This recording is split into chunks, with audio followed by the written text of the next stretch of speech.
So hello and welcome, my name is Vijay. आप सभी लोगों का बहुत बहुत स्वागत। क्लास 11th की सोशोलॉजी चैप्टर, आपका लोगों को पता है कि हर साल सिलेबस में बदलाव आते हैं।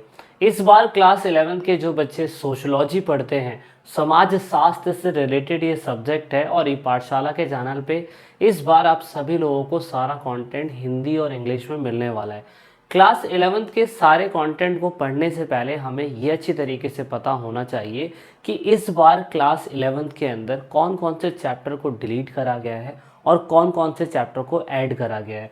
यहाँ पे एनसीईआरटी हर साल सिलेबस को रिड्यूस करती है। कारण सिंपल सा ये होता है कि बहुत सारे एजुकेशन पॉलिसीज़ की वजह से चैप्टर को हटा दिया जाता है। लास्ट ईयर भी ऐसा ही कुछ किया गया था और इस साल भी ऐसा ही कुछ किया गया है। जो विद्यार्थी 2023 और 24 के अंदर इस बार पढ़ने वाले हैं सोशोलॉजी सब्जेक्ट, उनके लिए खुशखबरी ये है कि काफ़ी चैप्टर इस बार डिलीट करे गए हैं। किस चैप्टर के अंदर आप कौन से क्वेश्चंस को डील करोगे, किस चैप्टर के अंदर कौन सा टॉपिक बहुत इंपॉर्टेंट है, वो आज हम डिस्कस करने वाले हैं। क्लास 11th की अगर आप देखें सोशोलॉजी, तो आपको इंट्रोड्यूसिंग सोसाइटी और सोशोलॉजी और उसके साथ साथ अंडरस्टैंडिंग सोसाइटी, दो यूनिट्स आपको देखने को मिलेगी। उसके अंदर सबसे पहले आपको जो देखने को मिलेगा वो देखने को मिलेगा कि इंट्रोड्यूसिंग सोशोलॉजी के अंदर टोटल के टोटल 4 ही चैप्टर हैं और इस बार 4 चैप्टर के बाद पांचवा और छठा डिलीट कर दिया गया है। उसके बाद जब अंडरस्टैंडिंग सोसाइटी की बात करी जाती है तो 7वां चैप्टर है, लेकिन 8वां चैप्टर डिलीट कर दिया गया है और 9वां और 10वां है। यानी कि टोटल नंबर में तो 10 है, लेकिन सही मायने में अगर हम देखें तो हमें सिर्फ और सिर्फ 4 और 7 चैप्टर ही पढ़ने हैं। जो मुझे लगता है कि किसी भी 11th क्लास के विद्यार्थी के लिए सोशोलॉजी सब्जेक्ट जो है वो बहुत ही आसान है। 7 चैप्टर तो आप 1 से 2 महीने में वैसे भी ख़त्म कर सकते हैं बड़ी ही आसानी से।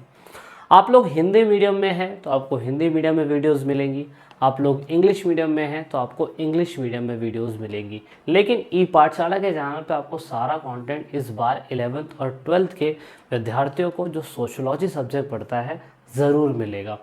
अब बात ये करते हैं कि किस चैप्टर के अंदर हमें क्या पढ़ने को मिलेगा। यूनिट फर्स्ट में sociology society and it's relation with other social science, ये लिखा हुआ है इसमें। अब देखो, बात ये है कि इसमें बता रखा है कि हमें ये जानना है कि सोशोलॉजी जो है उसका सोसाइटी के साथ किस तरीके से संबंधित है, उसके ये टॉपिक्स हमें देखने को मिलते हैं। जैसे इंट्रोड्यूसिंग सोसाइटी पहला चैप्टर है, समाज के बारे में बता रहा है आपको। दूसरा introducing sociology emergence nation scope बताता है कि समाज शास्त्र के कितने फ़ायदे हैं, कितने नुकसान है, इसकी पहुंच कहाँ तक है। उसके साथ साथ ये बताता है कि सोशल साइंस से, समाज से इसका संबंध सोशोलॉजी का किस प्रकार से होता है। मतलब बहुत बेसिक सा चैप्टर आपको बताया हुआ है ये। सेकेंड यूनिट हमें ये बताती है कि सोशोलॉजी के सारे terms, condition, stratification, status, role, society में किस तरीके से कौन सोशल कंट्रोल करता है चीज़ों को, वो हमें इसमें देखने को मिलेगा। दूसरा, अंडरस्टैंडिंग सोशल इंस्टीट्यूशन, मतलब कि किस तरीके से सोसाइटी में जो सोशल लेवल पे पॉलिटिकल ग्रुप्स होते हैं, सोशल ग्रुप्स होते हैं, वो किस तरीके से इंस्टीट्यूशंस को कंट्रोल करते हैं, वो हमें इस चैप्टर में देखने को मिलेगा। कल्चर एंड स्पेशलाइजेशन का मतलब ये हो गया कि किस तरीके से कल्चर के डायमेंशन, अलग अलग आयाम हमें देखने को मिलते हैं जिसका असर समाज में पड़ता ही पड़ता है। तो 4 यूनिट में ये सब है। उसके बाद फिर ये थोड़ा सा अंडरस्टैंड सोसाइटी जो रूरल और अर्बन में हमें देखने को मिलता है। मतलब हम बस यही देखेंगे कि किस तरीके से जो सोशोलॉजी है वो गांव जैसे इलाकों में, देहात जैसे इलाकों में देखने को मिलती है। उसके कारण परिणाम समझने हैं हमें, उसका डोमिनेशन, इस पे कौन लॉ बनाता है, कौन अथॉरिटी देखता है, कॉन्सेप्ट विलेज, टाउन, सिटी, सब में समझने की कोशिश करेंगे। और उसके बाद वेस्टर्न सोशोलॉजिस्ट, मतलब जो विचारधारा रखने वाले बाहर के लोग हैं और भारत के लोग हैं, दोनों ही विचारधारा हम पढ़ेंगे। यूनिट 9 में वेस्टर्न सोशोलॉजिस्ट के बारे में पढ़ेंगे और यूनिट 10 में इंडियन सोशोलॉजिस्ट के बारे में पढ़ेंगे। So this is all about. थोड़ा सा आपका प्रैक्टिकल वर्क भी है, प्रोजेक्ट वर्क है, उसके 20 मार्क्स मिलेंगे। क्या क्या स्टेप दे रखा है वो हमें आपके स्कूल के अंदर जो टीचर्स होंगे वो आपको ज़्यादा डिटेल में बताएंगे।